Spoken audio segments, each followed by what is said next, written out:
BNPB,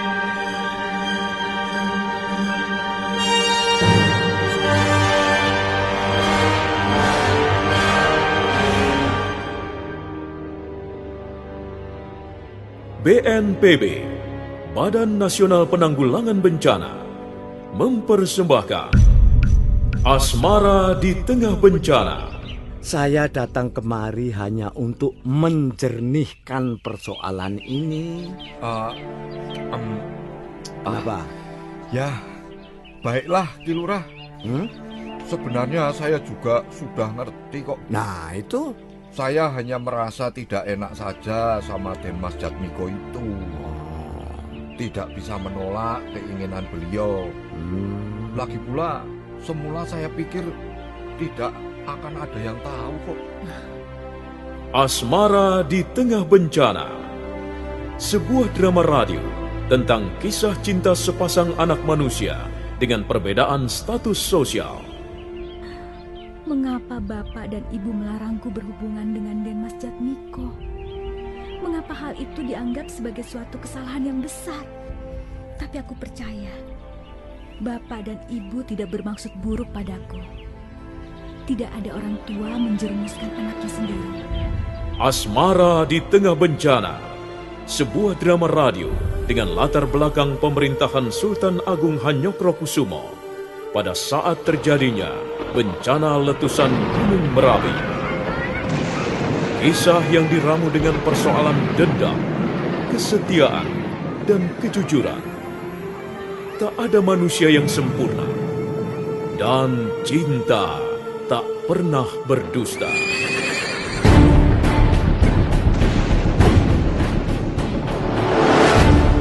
Naskah karya S. Tijab, penata suara Indra Mahendra, sutradara Hari Yoko.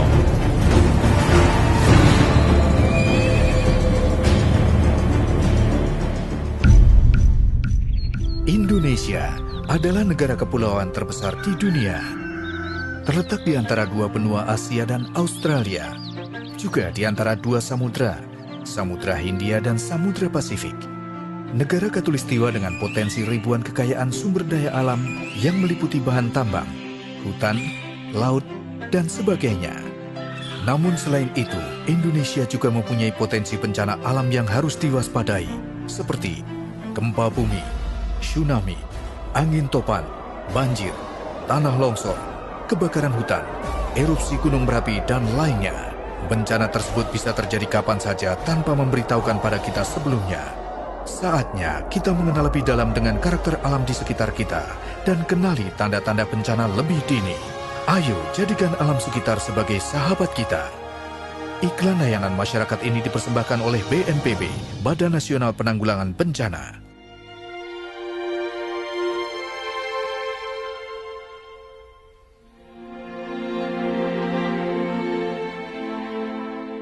Jatmiko menunggangi kudanya dengan tenang. Belendung seperti biasa membuntutinya dari jarak yang agak jauh. Mereka berkuda mengitari desa Jatisari. Suasana jalanan sepi lengang. Dari jauh, tampak pucuk-pucuk daun bambu yang menari-nari disapu angin ke kiri dan ke kanan. Di balik rimbunan daun bambu itulah rumah Wirokerti, paman atau pakleknya Belendung tinggal. Jatmiko sudah tidak sabar lagi ingin bertemu dengan Setioningsi. Karena itu dia memacu kudanya lebih kencang.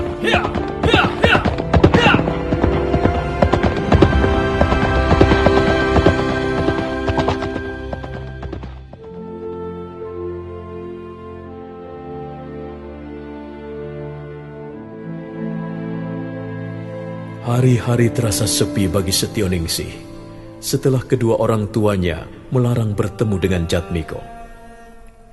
Hidup rasanya tanpa gairah lagi. Dia lebih sering mengurung dirinya dalam ruangan bilik.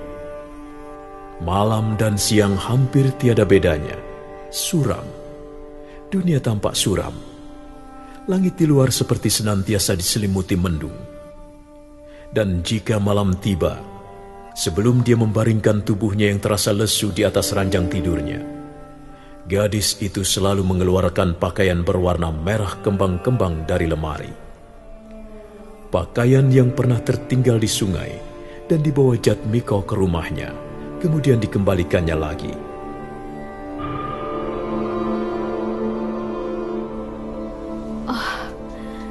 Pakaian ini memang sederhana sekali, tapi indah. Enak sekali dipakainya. Dan Mas Jatmiko ingin aku mengenakannya pada saat pesta perkawinan kami nanti. Tapi apakah hal itu mungkin terlaksana? Apakah bukan hanya sekedar impian indah belaka? Sekarang aku tidak bisa menjumpainya lagi. Entah sampai kapan. Atau bahkan mungkin untuk selamanya aku tidak bisa menjumpainya lagi. Mengapa Bapak dan Ibu melarangku berhubungan dengan Den Mas Jatmiko? Mengapa hal itu dianggap sebagai suatu kesalahan yang besar? Tapi aku percaya Bapak dan Ibu tidak bermaksud buruk padaku. Tidak ada orang tua menjerumuskan anaknya sendiri. Dan selama ini Bapak dan Ibu memberikan yang terbaik untukku. Ya, kali ini pun pasti dia memberikan yang terbaik. Tapi mengapa susah sekali menerimanya? Di mana letak kesalahannya? Apakah aku sudah berubah? Watakku berubah? Perangaiku berubah karena mencintai Den Mas Jatmiko? Dulu aku seorang anak penurut. Hampir tidak pernah membantah perkataan orang tua. Tapi sekarang aku merasa lain. Aku merasa Bapak dan Ibu tidak bersahabat lagi denganku. Tidak seperti dulu. Sekarang mereka tidak lagi ramah, bahkan terus-menerus mencurigaiku, mengawasiku dari pagi hingga malam tiba. Dari sejak aku terbangun hingga kembali tidur. Mengapa bisa begitu? Mengapa sekarang hidupku tidak pernah tenang, tidak pernah merasa damai, selalu gelisah? Apakah cinta sumber kegelisahan di hati manusia? Kalau begitu, apakah cinta akan membuat manusia bahagia? Atau sebaliknya?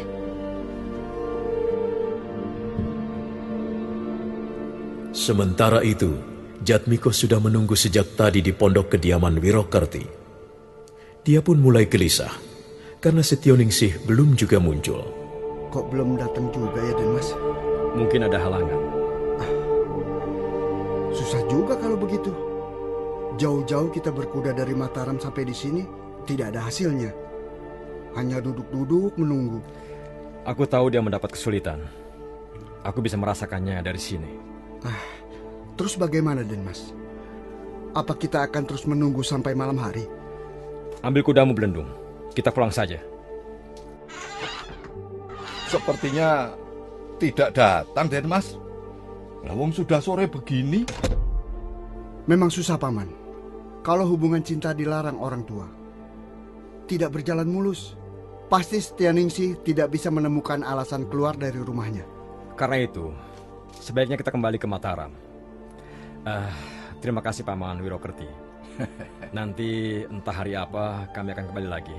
Sekarang kami pamit. Oh, nggih. Monggo Den, silahkan. Dengan perasaan kecewa, Jatmiko menghampiri kudanya yang ditambatkan di bawah pohon di samping pondok. Belendung juga lalu naik ke atas punggung kuda. Sementara Wirokerti mengantarkan sampai di pintu pagar halaman. Kami pulang dulu Paman Wirokerti. Mohon pamit, Paman. Hiya!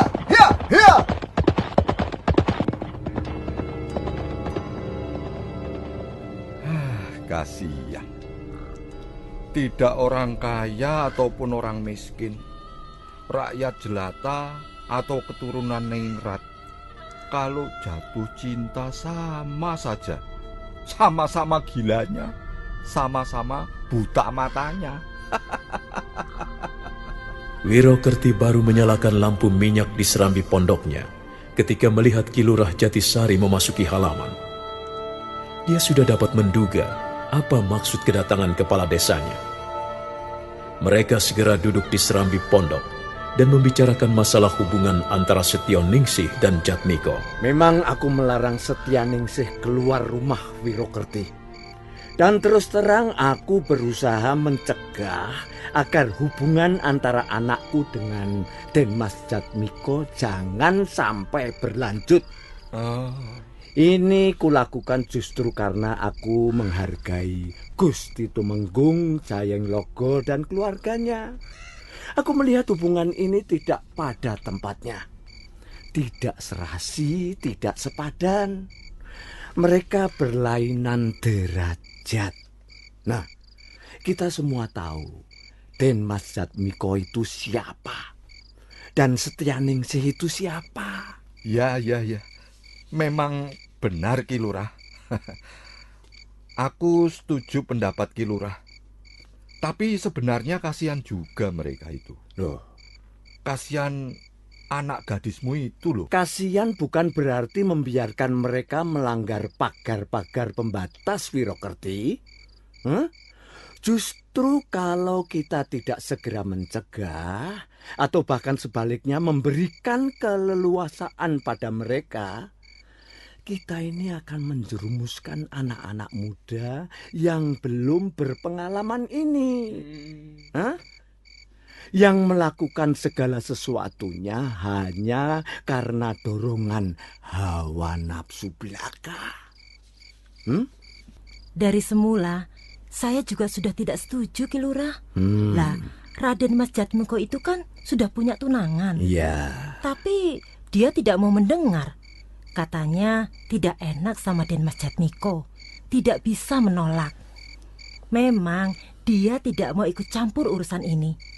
Tapi kalau rumahnya dipakai pertemuan seperti itu kan namanya juga ikut campur. Nah, benar istrimu Wirokerti. Iya. Walaupun kamu tidak ikut campur, tidak tahu menau, atau pura-pura tidak tahu, tapi kenyataannya mereka membuat pertemuan secara sembunyi-sembunyi di sini. Mau tidak mau, kalau sampai terjadi apa-apa nih, kamu pasti terlibat Wirokerti. Iya, kita semua akan terlibat. Coba saja. Kalian bisa membayangkan seandainya hubungan mereka itu diketahui Gusti Tumenggung Jayeng Logo. Dan kalau sampai beliau tidak berkenan, kemudian datang kemari. Nah, siapa yang berani menghadapi coba? Kita jadi orang tua harus bisa melihat segala sesuatunya itu lebih jauh. Jangan mengikuti anak-anak muda. Mereka belum banyak makan asam garamnya kehidupan. Mereka masih silau, masih belum tajam penalarannya. Iya, apalagi mereka sedang sama-sama jatuh cinta. Nah, Waduh, tambah gelap, Ki Lurah. itulah Nyai. Saya datang kemari hanya untuk menjernihkan persoalan ini. Kenapa? Ya, baiklah Ki Lurah. Sebenarnya saya juga sudah ngerti kok. Nah, itu. Saya hanya merasa tidak enak saja sama Denmas Jatmiko itu. Tidak bisa menolak keinginan beliau. Lagi pula, semula saya pikir tidak akan ada yang tahu kok. Barang seperti itu, mau ditutup-tutupi seperti apa, pasti akan tercium juga baunya, Kang. Kamu saja yang kena bujukan si Blendung. Barangkali kalau Denmas Jatmiko bisa mengerti. Si Blendung itu loh, Kang. Keponakanmu itu yang nyeruduk terus. Nah, sudahlah Nyi Wiro. Kita tidak perlu lagi mencari siapa yang salah, ya. Tapi kalau hal ini kita terus-teruskan, kita semua akan salah. Jadi begini saja. Kalau misalnya nanti Denmas Jatmiko datang lagi, Ya. kalian berdua yang harus berani berterus terang. Kalau kamu tidak berani, biar aku yang ngomong, Kang. Weh lah ya jangan toh. Nah terus? Kamu kan perempuan. Nanti salah ngomong malah merembet kemana-mana. Ya, biar aku saja toh yang ngomong. Ya, begitu. Ya, sudah ya. Begitu saja Wirokerti. Saya kira cukup kok ya. Lah, airnya diminum dulu toh Ki Lurah. Oh, iya. Terima kasih Nyi Wiro. Selanjutnya, Wirokerti dan istrinya bekerja seperti biasa. Rupanya hari itu tak ada siapapun yang datang. Juga hari berikutnya, Jatmiko dan Blendung belum muncul. Baru pada hari yang ketiga, Wirokerti melihat dari jauh 2 orang penunggang kuda menghampiri pondoknya. Nyi, lihat Nyi. Mereka datang Nyi.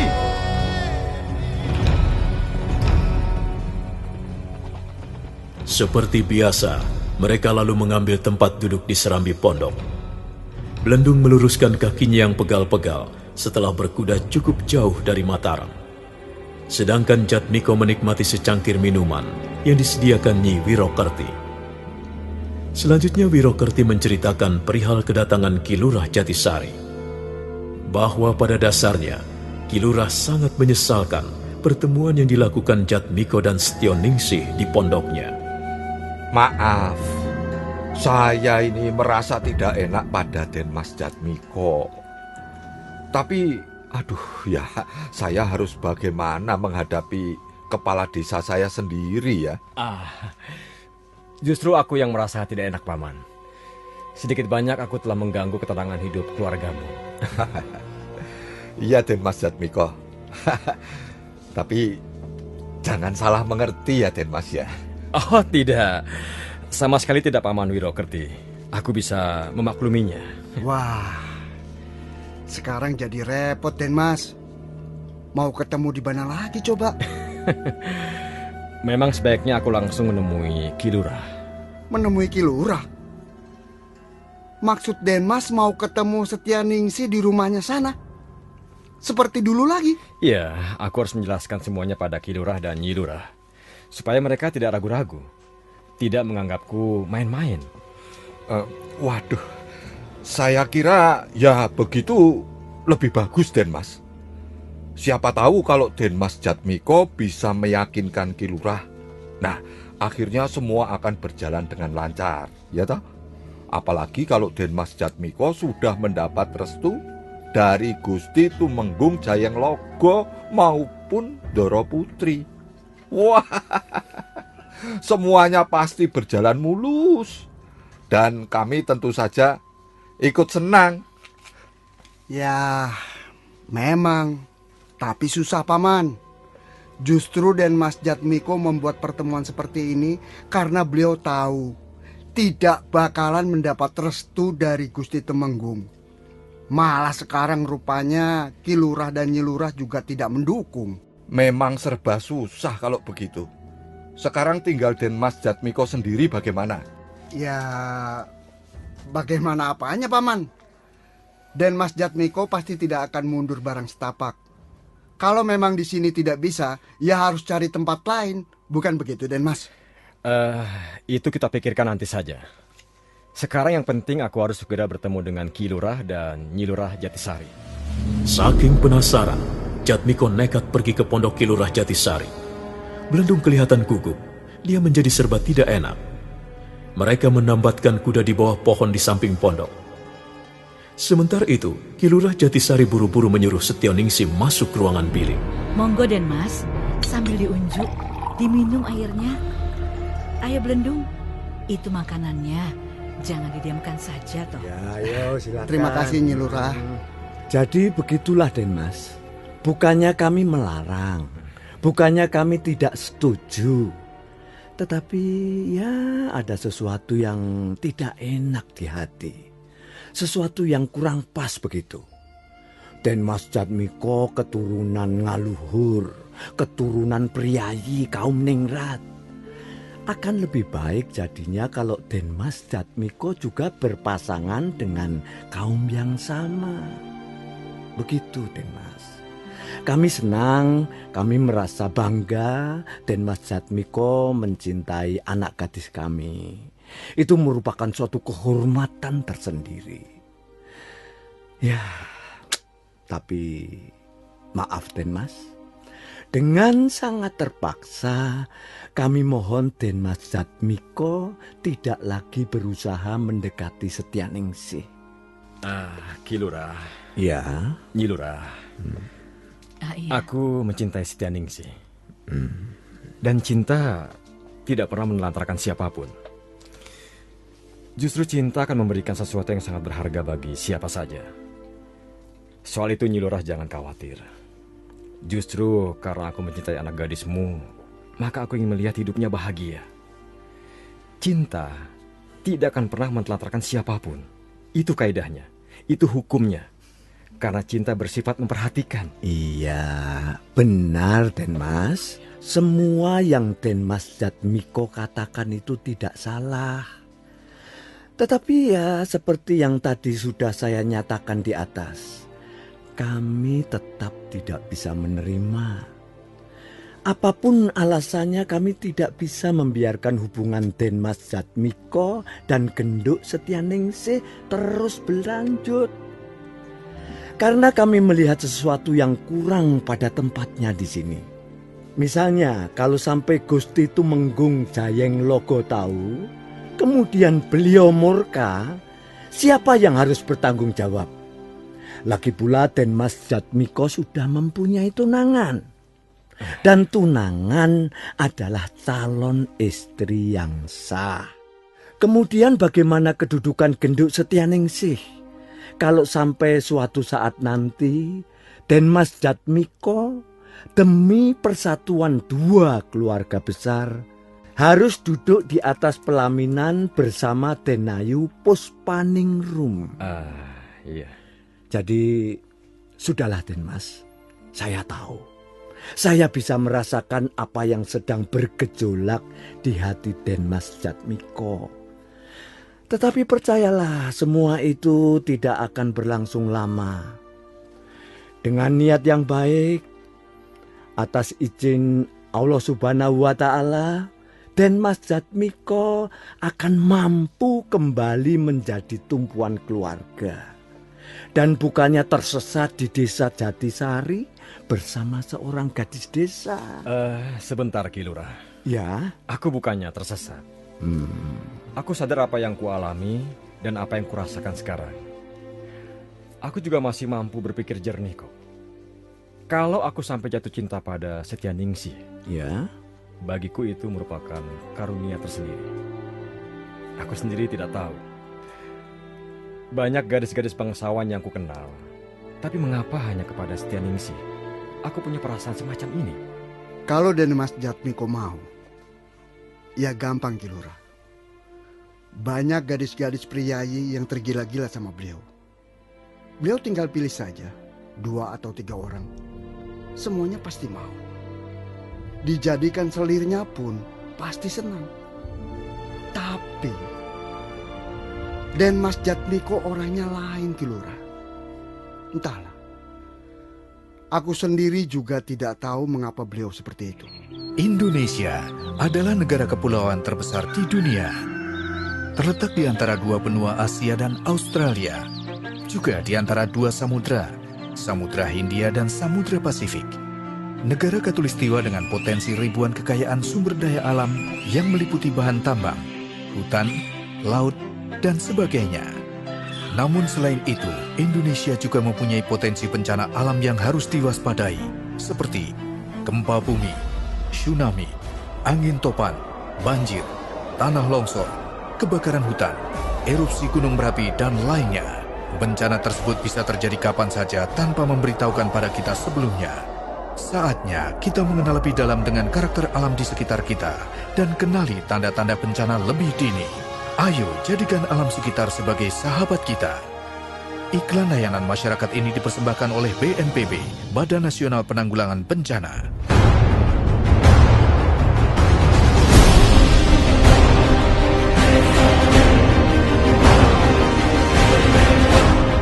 Nah, para pendengar sekalian, demikianlah seri ke-13 Sandiwara Radio Asmara di Tengah Bencana yang didukung oleh para pemain Rifki sebagai Blendung, Nanang sebagai Den Mas Jatmiko, Ivonero sebagai Nyi Lurah, Elsa Surya sebagai Ki Lurah, Hari Akik sebagai Wirokerti, Ari Guritno sebagai Nyi Wirokerti, Ajeng sebagai Setioningsih, dan Asdi Suhastra pembawa cerita. Bagaimana kisah selanjutnya? Silahkan mengikuti seri-seri berikutnya. Sampai jumpa. Di alam semesta, jalani semua perintahnya, tak peduli dengan kasta, dari Brahma sampai Sudra. Ada yang di atas, kadang di bawah, seperti roda yang terus berputar. Duka dan cinta, senang dan sengsara, semua ada di dalam alur ceritanya. Kita semua telah mendapatkan